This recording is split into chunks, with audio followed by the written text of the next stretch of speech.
Hello and welcome to my 5 quick tips video for Imperator Rome. I played in the Embargo Lift MP about a week ago, and I have about maybe 12 hours experience with this game, so I don't consider myself an expert in the game, and I'm sure there are lots of people on YouTube who understand more about it than I do, but I do have 5 quick tips for people going into this game 100% blind. The first one is to select your national ideas up in the government tab as early as you can. This starts off without anything in this slot or this slot, and I believe some different government types even have more slots for your national ideas. And somebody told me about 8 hours into the MP that if you match this to the right type of idea, this is supposed to be an orator idea, and some of them only unlock after a certain amount of things. Once you fulfill these conditions, you start getting this bonus, which I believe would be very, very, very nice. If I switch this over, actually, can I see that? Can I see what the bonus looks like? I didn't play around with this, but loyalty is pretty useful, so I'll probably go with the loyalty thing just to test this out. So now I have this.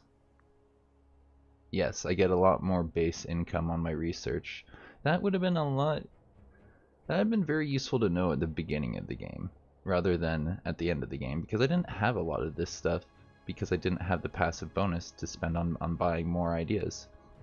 So yeah, that's a big tip, one I really wish I knew at the beginning of the game, and I hope comes in useful for other new players who are watching this video.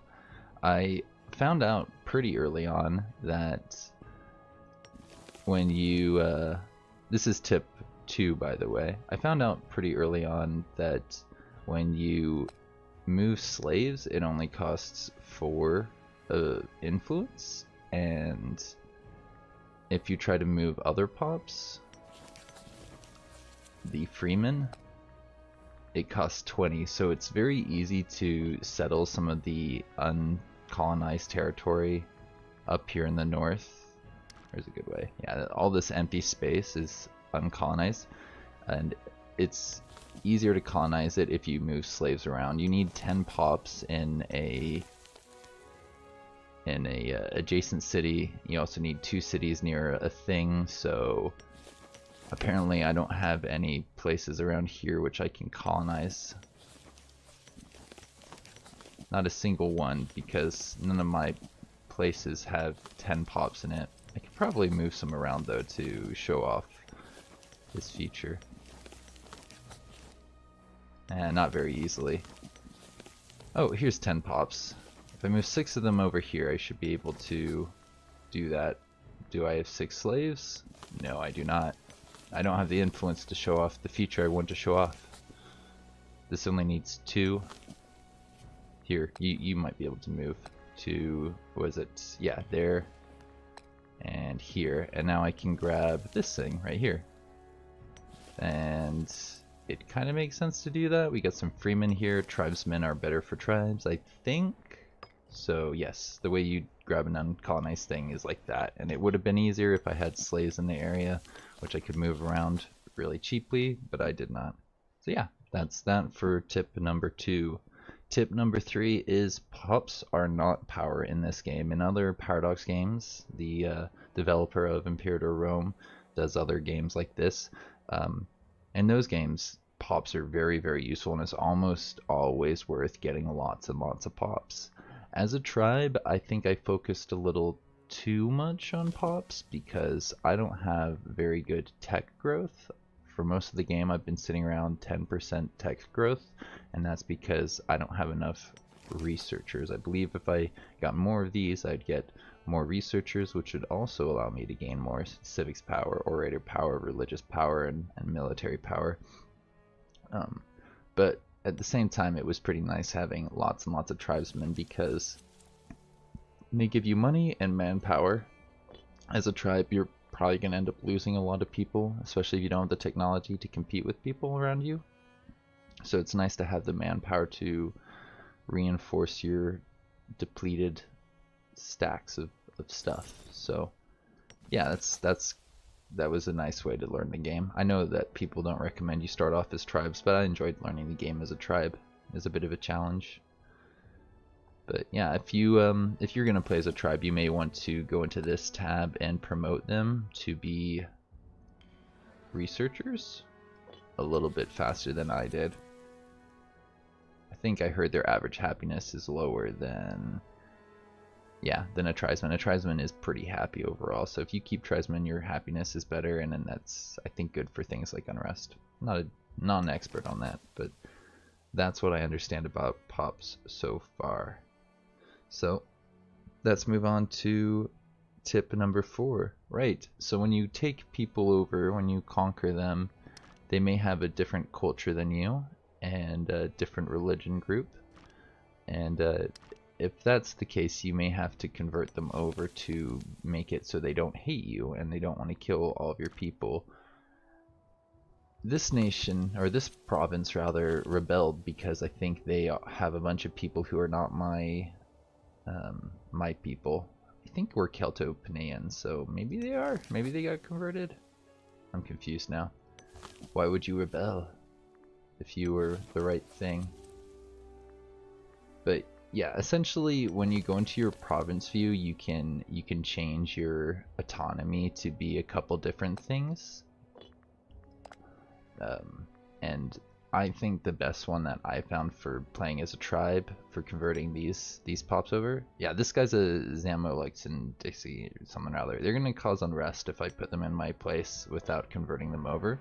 And I think the most efficient way to convert them over is to go into your province view and to change your guys over to cultural assimilation. This guy right here in this province is on cultural assimilation, although he could probably afford to go over to something else because this looks like it's been converted over to the right stuff. At least it's been on that long enough that I think most of the people here should have been converted over to the right culture group.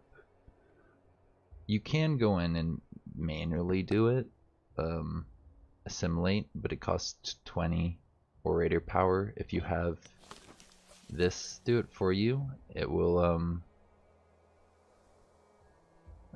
it'll only convert 3 pops in total. I think in earlier builds it converted a lot more than 3 pops. So this isn't as good as it used to be honest, because it increases unrest and only converts 3 pops for a little bit less than 60 Orator Power. Maybe this isn't as good of a tip as it used to be, because I could have sworn that you get like 20 or something pops. Maybe it's converting 3 more. If I go over to you and I go to this, it doesn't give me a list, does it? And you're no longer on that province thingy. I can't tell.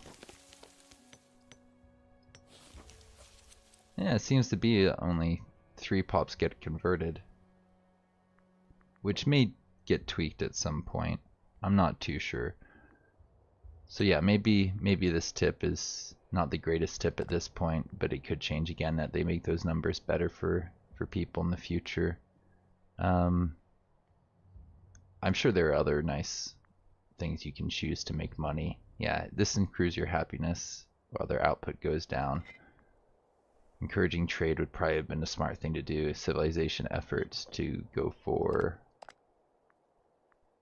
this decision might have been nice. Or really any of these decisions. If I could have gotten to this, that would have been really nice. Wait a minute. Did I have everything I needed? No, I don't have a civilization level of greater or equal to 50. Unfortunately not. Alright, moving on to my last tip. Avoid civil wars at all cost. I saw a couple people get eliminated in the MP by civil wars. I believe they occur when either you have disloyal provinces or disloyal characters. I have disloyal provinces, which is unfortunate because from what I can tell, it's kind of hard to counteract that and boost it back up to loyal. Whereas with characters, you can buy them off pretty quickly. I was able to conquer the land that went rogue pretty easily, I think because it didn't have any armies to support it.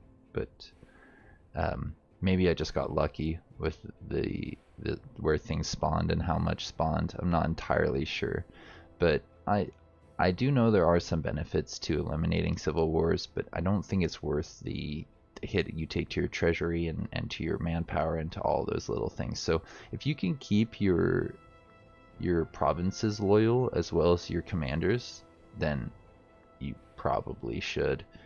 One way to keep your commanders from getting too powerful in case they are disloyal is to not put your units in armies, because then they don't count as the percentage of disloyal armies. I think it takes a look at how large the army that the leader's in charge of, and then weights their power in this calculation based on how many guys they have following them. And yeah, that's my last tip. Hope you enjoyed it. Hope you found it useful. If you have any tips for me, feel free to let me know in the comments below. You can also join my Discord. I have an Instagram and a Twitter. All those I'd be happy to hear from you on. Until next time, have a good one.